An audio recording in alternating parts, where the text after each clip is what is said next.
Anderson heaving one down the sideline, and he's got Cass Allen over the top. Big side, down the sideline. Touchdown.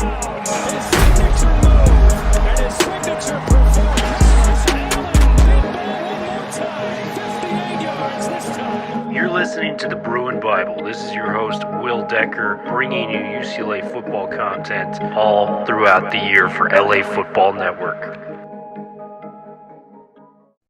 What is up, LAFB fans? Will Decker, your host from the Bruin Bible, and draft is in session. We are here to talk about Bet Online and the good people behind the brand. Football season is officially back, and Bet Online remains your number one source for all your football betting needs this season. You'll find the latest odds, matchup info, player needs, and game trends. And as your continued source for all sports wagering info, BetOnline features live betting, free contests, live scores, and giveaways all season long. Always the fastest and easiest way to bet all of your favorite sports and events like MLB, MMA, tennis, boxing, and even golf. Head to betonline.ag to join and receive your 100% welcome bonus with your first deposit. Make sure to use promo code LAFB to receive your rewards. Bet online, where the game starts. What is up, and welcome to a brand new edition of the Bruin Bible, your favorite UCLA football podcast. Make sure you join our Bruins community by texting 31032, texting UCLA to 31032 to join our community. But I am joined by the birthday boy this past weekend, one of my favorite people in the world, Mr. Jamal Madni. First and foremost, before we dive into this Bruins, beat down, if you will, you got to give me the consensus on how the birthday was. How was it with the wife and the friends and everything out there in Westwood, man? Well, it was great, Will, and we missed you a ton. You're a part of the family, of course, not just the LAFB family, but our community of friends and family that you're such a part of, and we'll have you over for the next one for sure. But it was a good time, Will. My mom actually made all home-cooked Indian food, for about 25 people. And then my wife kind of decorated our place, and she's an incredible baker. So we had an unbelievable, chocolate, vanilla, peanut butter cake and cookies. So my wife took care of the desserts. My mom took care of the meal. And I tried to take care of the personality, the atmosphere. We had a nice Indian bartender, actually. We got a service for an Indian bartender, and I turned over to my wife, and I was like, and this guy's, trying to be an actor in Hollywood. And I was like, the least you could do is at least let me be the best looking Indian guy at my own party, for God's sakes. So I couldn't even get that one going for me, Will.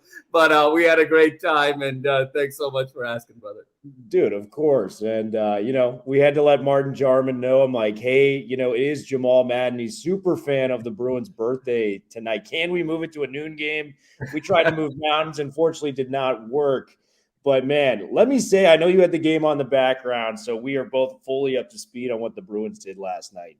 Just such an impressive victory for UCLA to get back on track. Once you have that first loss, you have to right the ship. You got to get the momentum.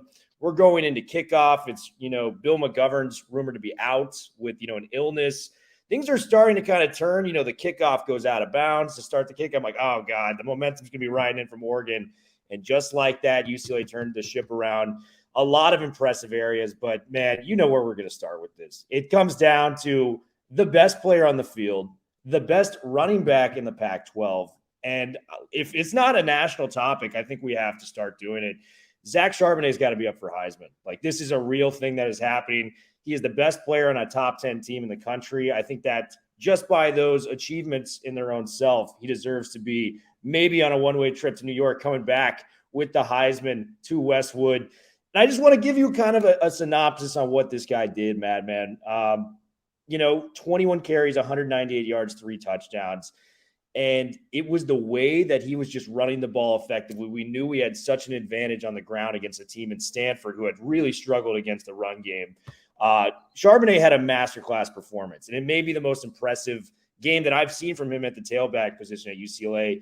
Just give me your thoughts on, this is like a Michael Jackson Thriller moment if you're going for UCLA running backs. This was as good as it gets, man. Give me your thoughts on Charbonnet tearing it up against the Cardinal. Thriller, you said it so well, and it actually was such a special performance because we've seen flashes of this against Hawaii last year. We saw flashes of this against Colorado this year. But what he put up yesterday was essentially, if he got to play a full game in those games, that's what last night was.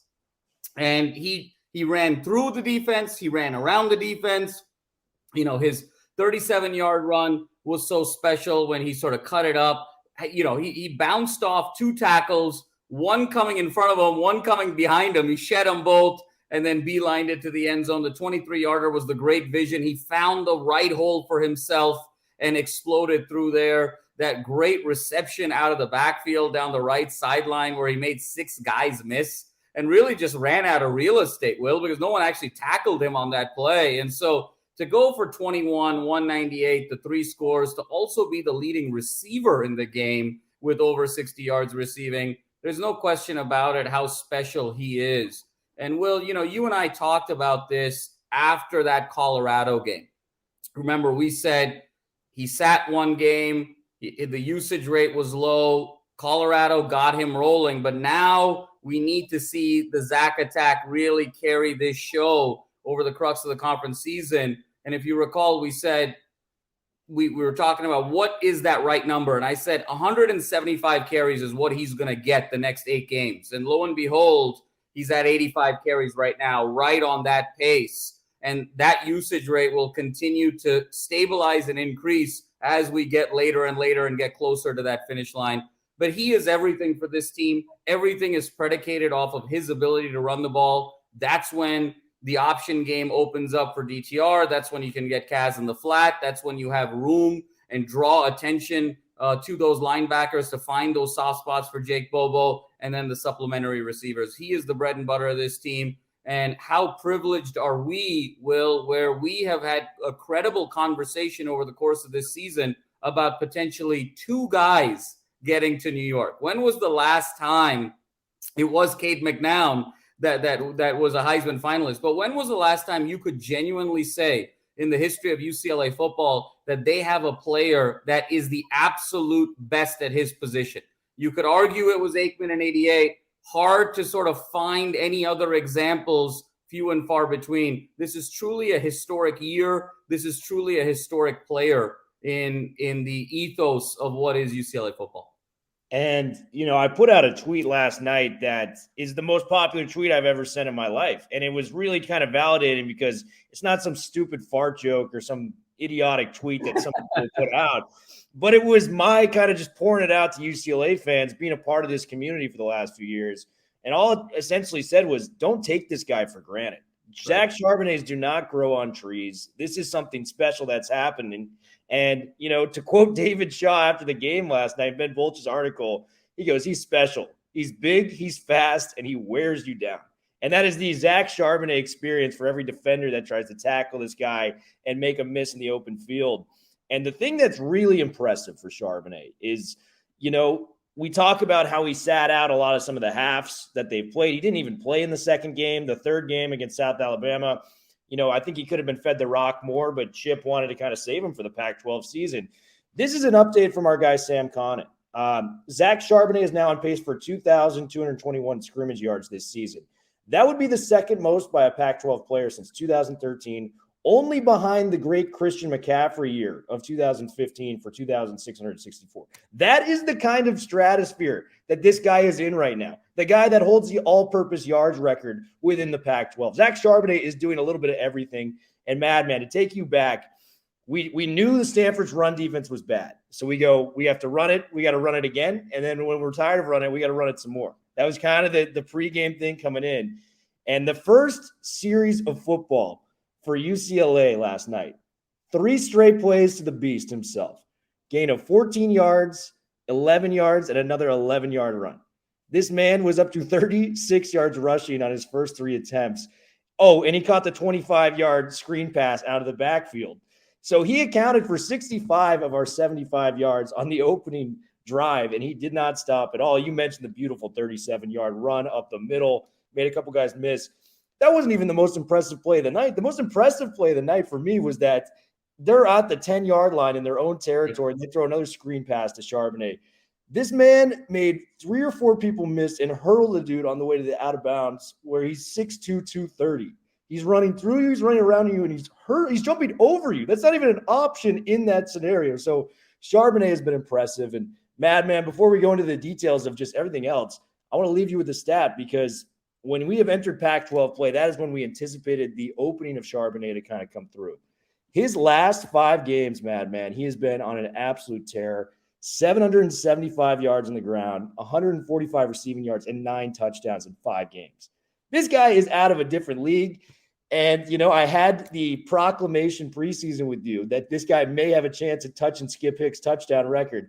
I don't know if I'm all the way back on that train yet, but I think there's a chance he can get within striking distance after missing some serious time in the first couple of weeks, which just shows you a testament to how good this guy is.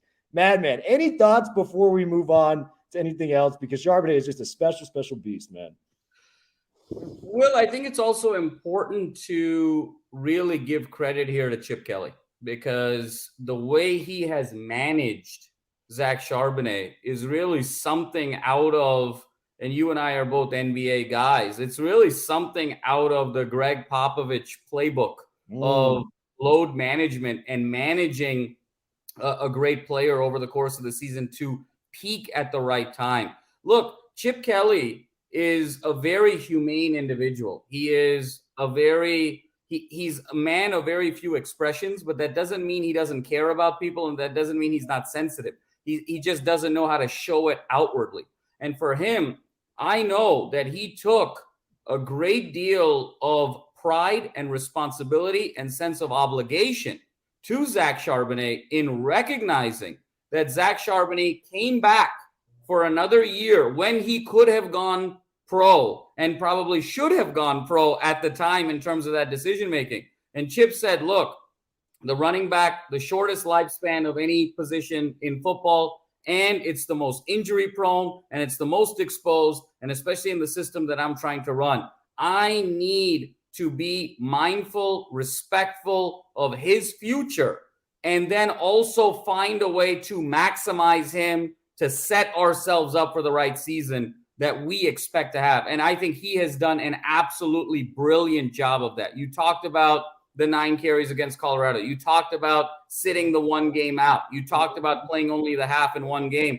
That's all Chip basically saying, I want him for a stretch 2-month run where we can really ride him, but ensure that he's healthy. The tread on the tires is as strong as ever. And he is in a maximum position to not only have the biggest impact for this season, potentially be a Doak Walker winner, potentially get hot late in November, the way Zeke Elliott did with Ohio State and propel them 3 straight great games to win that national championship. If Charbonnet gets hot against SC, against Cal in the Pac-12 championship game, we could see a similar run to the Rose Bowl. Chip thinking big picture is really been significant here. And Chip doesn't nearly get enough credit about how he's managing this young man. I expect Zach to again be special the next 2 weeks, but it wouldn't surprise me if we see more Keegan Jones the next couple weeks as well to then get him ready again for SC and have a 30-plus carry type game because that's when you really need him. And so Chip playing chess with this young man has been really special to see. And also when Charbonnet has been stuck at times against Washington, against Utah, going up the middle, giving him those balls on those options, giving him those balls on those sweeps, really protecting him and also being able to maximize him in space, both on the ground and through the air. Look, he's a special back. We said at the start of the season, I told you, Will, he's a combination of a young Jerome Bettis and Marshawn Lynch to me. There's no evidence of me backing off of that. If anything, I'm going to double down on that. He's the best running back in America. And if he keeps this up, he's going to get invited to New York. But you get invited to New York in the modern college football as a running back,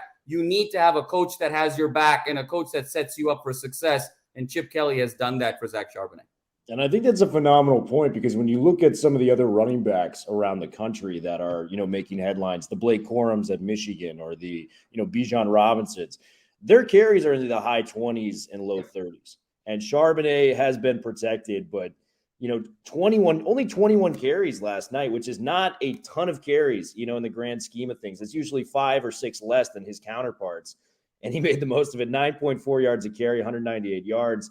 And this is going to be a Bruin Bible first. I think we have to retire each of our first game balls this week just to give it to the guy that won the game, because we talk about the rushing performance. We didn't even bring this up. He was the leading receiver for the UCLA Bruins last night at 5 catches for 61 yards.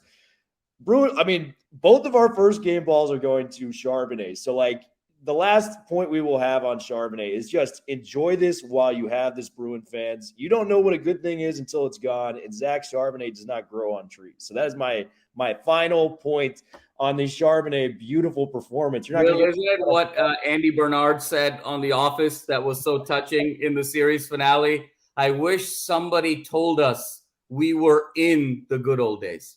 And that's how I feel about Zach Charbonnet in this run. So let's soak it up and let's enjoy every ounce of the journey.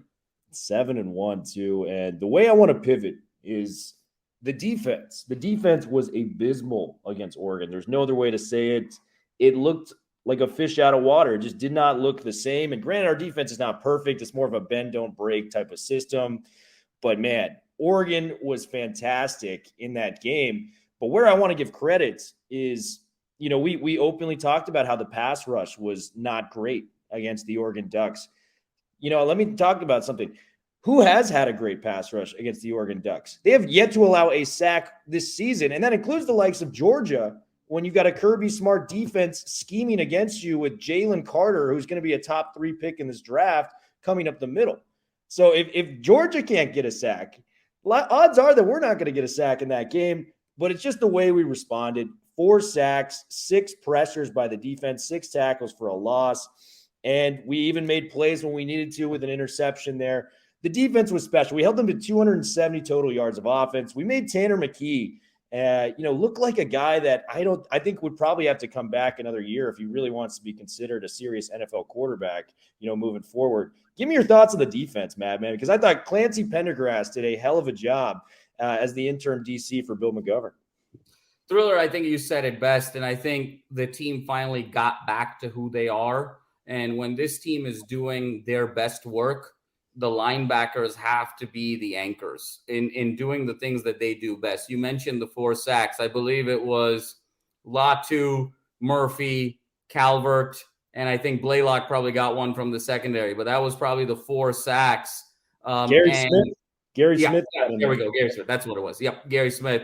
And then, of course, Muasau had that tremendous interception on the first play of that second drive. Because, Will, you mentioned it at the start of the show. Things started, I don't want to say ominously, but they didn't start in the best light. You talked about that kickoff out of bounds. Stanford methodically moved the ball on their first possession, chewed up a lot of clock, over 5 minutes, kicked a field goal. Yes, UCLA kind of came back with that great run with Charbonnet, but you were like, okay, we're going to run a lot. They're going to run a lot, which means the game's really going to get shortened. A lot of clock is going to be chewed up on these possessions. It's going to be fewer number of possessions. Hey, maybe Stanford is going to stay in this game, stay within a possession, try and bring the game into the second half, bring the game into the fourth quarter, rely on their special teams and some of their one-on-one players in Tremaine and so forth to try and steal one at the end. And that Muasau interception and then boom, that quick touchdown from Charbonnet is really what got the floodgates open and allowed UCLA to play the style that they wanted to. So I thought the linebackers once again played with an edge. The pass rushers did a tremendous job. Muasau led the team in tackles, had the great pick, very similar to how he read that pick against Utah. He did the same sort of behaviors in that Tampa 2 style. It allowed the secondary to be more free, more aggressive, which is who they are, and really allowed this defense to put Stanford in second and long and third and long situations and really take the running game out of the equation so the defense could lock in to those 3 primary Cardinal playmakers. So it was just great to see them get back to the behaviors. It was great that they gave up, you could argue whether it was 6 points or 13 points because there was a garbage touchdown at the end. Look, Stanford hasn't been exactly murderer's row offensively the last few weeks. So, they came in with 1 touchdown in the last 2 games. So we knew we were going up against a team that is really struggling schematically with identity. But to me, the behaviors that make this defense successful with that aggressive linebacker play is what I was really looking for. They got back to it, and I think that's allowed us to really reset the board, reset ourselves and our expectations moving forward, and feel like we have momentum. And it was just the plays that they were able to make on third downs that they weren't able to make in crucial situations against Oregon. The ball game's still very much alive at this point. It's 14-3. It's a third down. Tanner McKee floats a perfect ball to, I believe it was Elijah Higgins. Azizi Hearn just does not give up on the play and knocks it away at the last second. Punting unit comes out. That is a massive, massive play when you're on third down trying to get the defense off the field. Next possession, we go up 17-3 at this point. Barmira kicks one in for us. Third and long, McKee's back there ready to drop back, and Latu blows up the play. Doesn't get the sack on this one, but has to kind of throw it away and makes the play a little errant for Stanford. They get off the field again. It's those little plays that add up at the end of the games. And those were the plays when the game was very much still in the balance. 17-3, 14-3, that's still a ball game at that point. So those little plays really stood out. And I do want to harp on a point that you meant with, Muasa. Very different, because the guy I'm going to compare him to was a Heisman finalist, the defensive side of the football. Just had a huge Netflix documentary out. Boy. Fellow Hawaiian. Yeah. The Manti Te'o year that he had at Notre Dame, he was phenomenal in the run. He was phenomenal, even blitzing the passer. I think he had 6 or 7 sacks that year. But what all the Notre Dame fans remember is those turnovers that he was able to get from the linebacking position, the interceptions he provided to Notre Dame that allowed them to go to the national championship game in 2012. Muasau doesn't have the same amount of picks that, Manti Te'o has. But the big ones he's had have just been absolute huge spark plugs. The Utah one you referenced, that was a moment where it felt like we could play with these guys. When Muasau made that pick, it was on. You can't make mistakes in the red zone like that against us. You're going to give us the ball back. All right, we're going to drive down the field and score 6. For this, when Muasau picked that pass off to me, that's when I realized, UCLA is fine. We've got it tonight. We're bringing the energy. So just the momentum, the energy, and how the team responds off of these interceptions that Muasau has had have just been absolute game changers, Madman. It's really great to see when Muasau makes these big plays in the open field. Hey, they're both Hawaiians. They're both linebackers making big plays. Is it crazy to call Muasau a poor man's Manti Te'o? Thriller, I love the analogy, and I think it's really extremely well thought out. I'll give you this example. I remember the Manti Te'o season very well of 2012 because it had a lot of implications with USC and LA and what have you, and kind of that build-up, the expected build-up between SC and Notre Dame. If you look at Muasau's 2 interceptions against Utah and Washington, and then go back in the film and watch 2 plays of Manti Te'o. There's one interception that Manti Te'o made when Notre Dame traveled to Oklahoma. And that was the game where nobody expected. Notre Dame was this upstart kind of Cinderella team, maybe a soft schedule, 6-0. Everyone expected them to just get blitzed by a high-octane Oklahoma team. And Manti Te'o made a couple of interceptions in that game to preserve that win 20-13. And then he did it again in a very similar fashion in that regular season finale against USC in the Coliseum. If you watch the way he laterally moved to close up space and make those interceptions against Oklahoma and against USC, and you watch Muasau against Utah and against Stanford, those sequence of plays look like mirror images of one another. And so I think Thriller, spot on as always. I think, yes, it's hard to sort of make the direct comparison because, hey, look, at the rate we're going, Will, this New York Heisman ceremony is going to get very crowded with Bruins. But, hard to see Muasau going all the way to New York the way Manti Te'o did. But, yes, I completely see the analogy there and wholeheartedly agree with it. Yeah. Just for the listeners, not saying Muasa is a Heisman candidate, but his impact plays are very similar and reminiscent of that of a Manti Te'o out there. All right, Game Balls, your favorite segment, for the Bruin Bible listeners. And we have already decided we made a rule. Charbonnet was that good. This is like, when Kareem started dunking the basketball, they had to ban it. This is kind of what we're doing with Charbonnet. He was that good on Saturday night that we have forfeited our first game balls for this week. I got to go to the birthday boy himself to start this off as normal. Madman, you get the first game ball.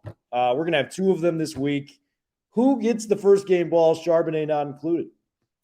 So Thriller, I'm going to start. It's the guy we've been talking about, and I think I got to start with Moasau. Led the team in tackles, really sort of set the tone, and he's the anchor of that defense. Will he's going to lead the team in tackles over the course of the season by a long margin. I know he's second right now because Mo Osling III wanted to have a career's night worth of tackles in one night against Oregon, but that statistical anomaly aside. He's the anchor, and so goes Moasau, so goes this defense. He is that temperature. He is the barometer. He went back to his sort of, surveying the field, his ability to close in space, his instincts, him captaining that defense out there, and that allowed all of us to sort of collectively take our breath, like you said, and say, hey, we're fine. We're back. It's time to start the next winning streak. The 6 tackles, the interception, and just the overall leadership to hold a team to basically 6 points. And look, Will, in modern college football, especially in the Pac-12, I don't care who you are, to hold a team to 6 points, a Pac-12 team to 6 points through 3 quarters, you're really doing something right. And it has to be all 3 levels of the defense. And so you got to go with the captain of the defense there in Moasau to start. He was fantastic. And then you couple that with John Vaughns getting 6 tackles on his own. He made the hit of the night, if you will, on the tailback. I believe it was Brendan Barrow was coming up the right side. And there was a thud, and you could hear, all the crowd within the Rose Bowl just go, ooh, just like it was a pop play. And, that's UCLA's version of primetime. He tears it up on the diamond. He tears it up on the football field. So he may not get a game ball, but I had to give a shout out to our fellow linebacker, John Vaughns. And, Ken Norton Jr., he's really taken a new identity with these linebackers since he's come out here coaching them up, from his days of the Seahawks with Pete Carroll. So he's done a fantastic job there. My first game ball, Madman. This is interesting. We can go in some directions. The pass rush, I'm going to probably address that in a little bit, but he didn't have the flashy game, but I do want to give credit where it's due. DTR was awesome. He was the maestro of that offense, running the football, making things happen. Typical night for DTR, 18 of 29, 199 yards. Not flashy rushing numbers, 13 carries, 50 yards, but it was the way he chose to run. He picked up a couple 4th downs using his legs, extending drives with the first downs. And if not for a couple drops, there was some drops out there, some drop fever from this UCLA receiving corps. Jake Bobo had a couple. Kaz Allen had one. Cam Brown had a big drop. So when you add up that these guys were, supposedly if they reel in these passes, I think we're talking about DTR maybe with 1 or 2 more touchdown passes, closer to 300 yards passing. And, just an overall, another great performance from DTR that kept him in the Heisman, conversation. So not the gaudy numbers we're used to with DTR, but just a stellar performance. No turnovers, was just the captain of the team. And that toughness to get back out on the field with those shoulder issues really is showing, kind of the identity of the team and just how tough we can all be. What do you think about DTR getting my first game ball? I love it, Will. And, he was definitely on my top 2 list. And it's ironic that we love to give him the game balls when maybe statistically he doesn't have the same games in other games, because we're watching the games and we're seeing the impact. And I think a couple things really emerged. One is his toughness, and it's his leadership through his toughness. He took a lot of hits last night, and you could sense that, he might not have been 100% after those hits, but still that willingness to keep the ball on those 4th down situations. He didn't get a lot of help from his receivers. 18 for 29 is a very respectable, above 60% completion rate, but you're looking at something north of 70% if guys just sort of reel the balls in. But he also had the maturity and the understanding to know, look, I'm playing a team with a very poor rush defense. I have a bell cow who's red hot right now. My whole situation and my whole focus needs to be, let's not get behind the chains and let me not turn the ball over. Because if we just simply execute our offense there's no way that Stanford can win this game. And so just having that maturity to sort of reel it in and say, this is what the team needs for me tonight was really significant. Will, he reminds me of another Bruin great who isn't, unlike, a fine wine, isn't necessarily aging that well, but is a Bruin great. He is the football equivalent for me of Russell Westbrook. He is this fiery, individual, plays with so much passion, plays with such a chip on his shoulder. And oftentimes Westbrook sometimes gets in trouble when the emotions control him and he can't control his emotions. And over the course of the years, that's been the story with DTR. And you see him channeling his emotions effectively against Utah, against Washington. I think he lost a little bit of that against Oregon, reverted back to some emotional, immature behaviors slightly of the DTR of old. So to see him come back and sort of rein it in and say, I don't need to do too much tonight. I just need to go through my progressions, find the open man. I don't need to be spectacular, but I'm going to be tough. I think it was really terrific how he was able to do that and allow UCLA to have a very comfortable and easy victory down the stretch with very little drama. And just another stellar performance guiding us to our 7th win in 8 performances from Mr. DTR. So hats off to the quarterback, man. He's doing a hell of a job for UCLA. Final game ball, Madman. Where are you going and why? Thriller, I'm going to, sort of open up the aperture a little bit, maybe go a little bit outside the box. We alluded to it. I'm going to give Chip Kelly the game ball because I think that for a couple of reasons. One is a lot of scar tissue from Bruin faithful after that loss against Oregon because it's happened before. 98, we were 10-0, lost 2 straight. 05, we were 8-0, lost 2 of the next 3. 01, we started 6-0, lost 4 of the next 5. So with UCLA, even the first Hundley year, 2012, started 9-2, lost the next 3. So every time UCLA has gotten success and has hit a bump in the road historically, it's never been one loss, it's been a losing streak. And oftentimes in those situations, whether it was Bob Toledo, whether it was Carl Durrell, whether it was Jim Mora, those individuals lost the locker room a little bit over a week-over-week period. So for Chip to come back, settle everyone down, get back to the basics, and be able to execute a game plan effectively and get UCLA back in the win column. Again, not enough is said about that. B, we talked about his management with Charbonnet. And C, I think it's his management of DTR that I think is also significant, just the way he's managed Charbonnet. Will, I think he understands. We talk about the Russell Westbrook comparison. It's hard for the DTRs and the Westbrook personalities to be so focused and locked in week over week and put a whole season together. It's a different mindset than, say, a Pat Mahomes or a Steph Curry or a Caleb Williams, who have a different personality where they can put a whole season together of consistency. When you are such an emotional player and you take so much from emotion in terms of your performance, there's an ebb and flow. And I think what Chip understands now is, I don't need DTR to be A+ against Stanford. I don't need DTR to be A+ against Arizona. I don't need DTR to be A+ against Arizona State, but I need him A+ against SC. And so it's that line of rebuilding his habits now week over week, so he peaks against USC just in the way it was week over week, and he peaked against Utah and Washington. And so I think Chip Kelly's ability to end the losing streak, manage Charbonnet so beautifully, and manage DTR so beautifully, he's not getting enough credit for that because DTR and Charbonnet, rightfully so, should get the headlines. But I want to give Chip Kelly some love here in terms of how he's managing this team. And I mean, there's not 5 guys in college football that I would rather have running an offense than For Chip sure. Kelly. And he put it all to work last night, 523 yards of total offense. That is, man, I feel like if we're going into miles at this term with how many yards is going on here. So, Chip Kelly killing the game. That's a great game ball. He was definitely on my list. Final game ball, Madman. And before I get to the game ball, I think there's a lot of people that deserve shout outs that are well deserving of a game ball, came very close to getting it, but are not going to come away with it. The first one I want to give a shout out to is Clancy Pendergrass. I thought he did a phenomenal job stepping in for Bill McGovern For those who don't know, this was a former SC guy. The last thing UCLA Bruin fans want is some guy with USC ties calling the defense. Also, worked in the NFL with the Chiefs and a couple other franchises. Did a phenomenal job. And, the Stanford offense, yes, they were missing their top two, running backs, coming into this game.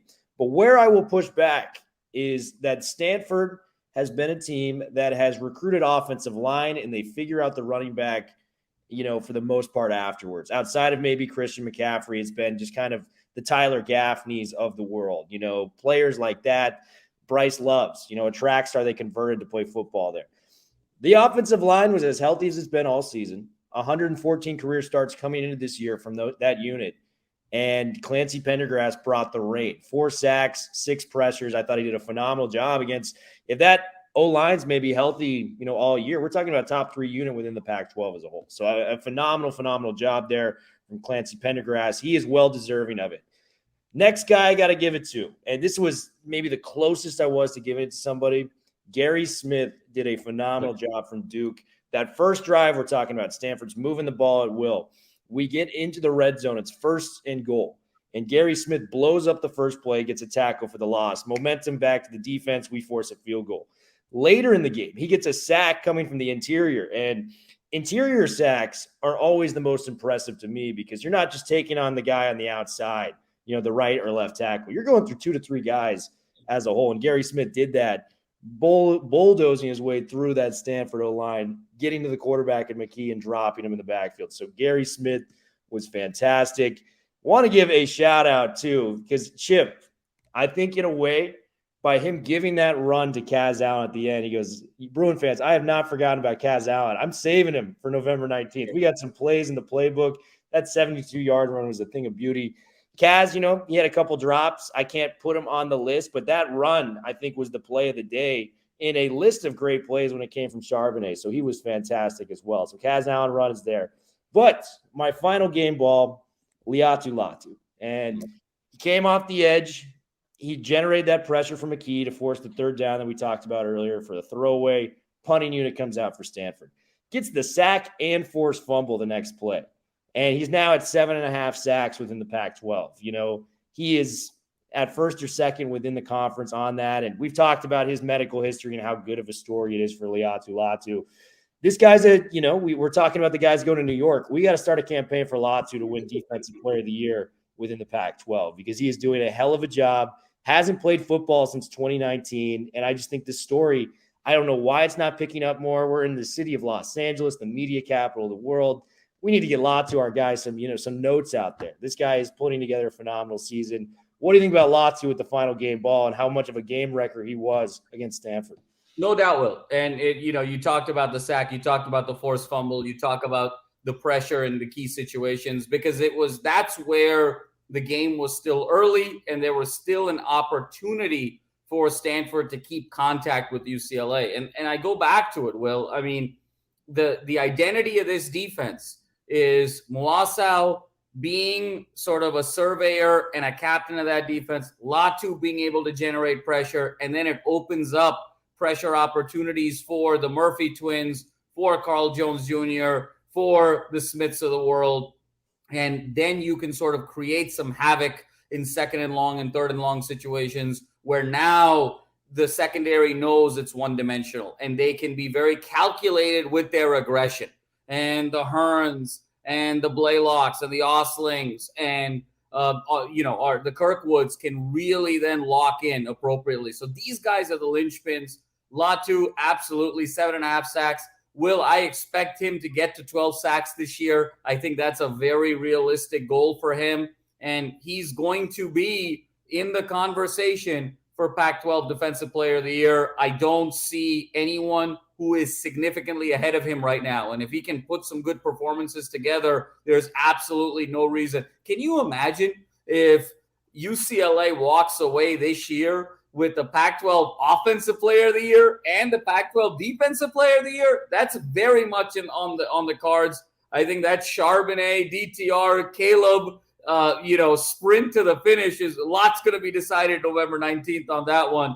But UCLA has elite personnel on both sides of the ball, and it's just really special to see. And I completely agree with you. Will, no one else is talking about Latu enough. That all that means is the Latu story has to be born and scaled and shared more and more through LAFB, and that's what we're trying to do. I love to hear it. And just one final shout out that I didn't get to. The offensive line was sensational. Again, 45 carries, 324 yards, and a 7.2 yards per carry average. The O-line has been sensational the past few weeks, and it's just such a great credit to Tim Drevno and what he's building up front with these guys. Madman, birthday boy, we are about to finish. It's been a while since I've checked in with your streaming. What have you been watching? What is, circulating the Madni family television? Got to give me what you're watching, dude. What's going on? You don't want to know, Will. Me and the wife are, we've gone through sort of a phase with some great shows, and now we're back in binging reality TV. We're watching Bling Empire, Love is Blind, Indian Matchmaker. So, we're in the crux of reality television, mindless reality television that we're shamelessly enjoying. And now I'm, sort of shamelessly promoting on the Bruin Bible. So that's what's kind of been in the Madni household the last couple of weeks. It's been a nice change of pace from, all the focus of the quantitative things. So, not the most refined palate the last few weeks, Will, but it's getting the job done. And hopefully on the other side of football season, I'll get back to having a fully functional brain and find something a little bit more age appropriate. Yeah, I'm expecting the Successions, the Industry on HBO, and I'm getting Love is Blind coming here. We have an audience for that, so I totally get it. Have you watched I'm yet to watch this. I'm actually going to be checking it out this week. House of Dragon. I'm a big Game of Thrones fan. Have yet to watch the new season. I've kind of been saving towards the end. Have you been watching that at all? Same here. I've heard some amazing things. We haven't started it yet, and we're planning to do so. So I'm really excited about it. I'm sure you and I are going to start it around the same time, and we're going to get a great opportunity to share some notes and some critiques. Yes, notes and critiques on UCLA football and trash television shows, if we do say so myself. Madman, great to see you as always. Happy birthday. Best gift you can get this week was a win from your UCLA Bruins. Bruin Bible, we are officially